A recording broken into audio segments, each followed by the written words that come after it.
ദാവീദ് തന്റെ മകന്റെ വിടുതലിനായി അധികമായി പ്രാർത്ഥിച്ചു. മകന്റെ വിടുതലിനായുള്ള പ്രാർത്ഥനയെ കുറിച്ച് രേഖപ്പെടുത്തിയിരിക്കുന്നത് വസ്ത്രം മാറാതെ ഭക്ഷണം കഴിക്കാതെ നിലത്തിരുന്ന് പ്രാർത്ഥിച്ചു. അതാ പ്രാർത്ഥനയുടെ ആഴത്തെയാ കാണിക്കുന്നത്. പക്ഷെ അങ്ങനെ ഒരു പ്രാർത്ഥന ഉണ്ടായിരുന്നിട്ടും, അങ്ങനെ ഒരു ഉപവാസം ഉണ്ടായിരുന്നിട്ടും, അങ്ങനെ ഒരു ആത്മീക തീഷ്ണത ഉണ്ടായിട്ടും മകൻ പോയി. മകൻ മരിച്ചു എന്ന് കണ്ടപ്പോൾ ദാവീദ് ചെയ്തത്, തന്റെ മകന്റെ അന്ത്യകർമ്മങ്ങൾക്കായി ഭൃത്യന്മാരെ ഭരമേൽപ്പിച്ചിട്ട് താൻ കുളിച്ച് വസ്ത്രം മാറി ആഹാരം കഴിച്ച് നന്നായിരുന്നു. ഇത് കണ്ട ഭൃത്യന്മാർക്ക് ആശ്ചര്യം.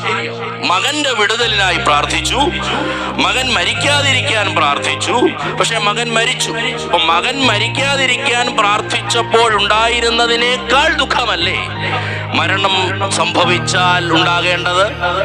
മകൻ മരണത്തോട് മല്ലടിക്കുമ്പോൾ ഉണ്ടാകുന്ന വേദനയേക്കാൾ ഇരട്ടിയല്ലേ മകൻ പോയാൽ ഉണ്ടാകേണ്ടത്?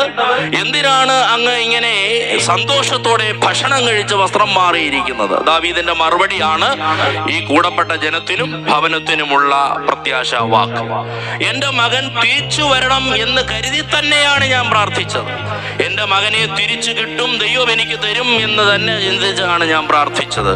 പക്ഷേ ദൈവത്തിന്റെ ഹിതം എന്റെ മകനെ തിരിച്ചെടുക്കുക എന്നുള്ളതായിരുന്നു. ഇനിയും ഞാൻ അലമുറയിട്ടിട്ട് കാര്യമില്ല, ഇനിയും ഞാൻ നിലവിളിച്ചിട്ട് കാര്യമില്ല, ഇനിയും ഞാൻ ക്ഷീണിച്ച് അവശനായി എന്റെ ക്ഷീണാവസ്ഥ ജനത്തെ ബോധിപ്പിച്ചിട്ടും കാര്യമില്ല.